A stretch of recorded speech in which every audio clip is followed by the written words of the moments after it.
Hello বন্ধুরা, তোমরা কেমন আছো? সূর্যের আলোর নদীর জলে পড়ে ঝিকিমিকি করছে। এই অপূর্ব দৃশ্য দেখতে দেখতেই পৌঁছে গেলাম কোলাঘাট স্টেশনে।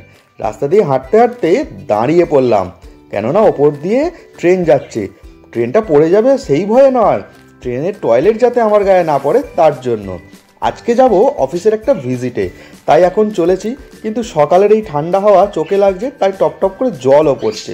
অনেকটা পথ যেতে হবে, খিদেও লেগেছে, তাই এখন চার ব্রেকফাস্ট করে নিলাম। এরপর চলে এসেছি গ্রামের পথে, দুদিকে সবুজের ঘেরা রাস্তা। এগিয়ে চললাম, আবার এসে এখানে গরম গরম চা আর বিস্কিট খেয়ে নিলাম। এদের দেখে না আমার আগের কথা মনে পড়ে গেল। আমিও একদিন পরীক্ষা দিচ্ছিলাম, আর একজন পরীক্ষক এসেছিল আমাদের দেখতে। যাই হোক, পরীক্ষা মিটে যাওয়ার পর আশপাশটা ঘুরে দেখছিলাম, ধান ক্ষেত, ফুলের বাগান, মাঠ, তো সব কিছু দেখা হয়ে গেল, মন ভরে গেছে। এবার চলে আসছি অফিসে।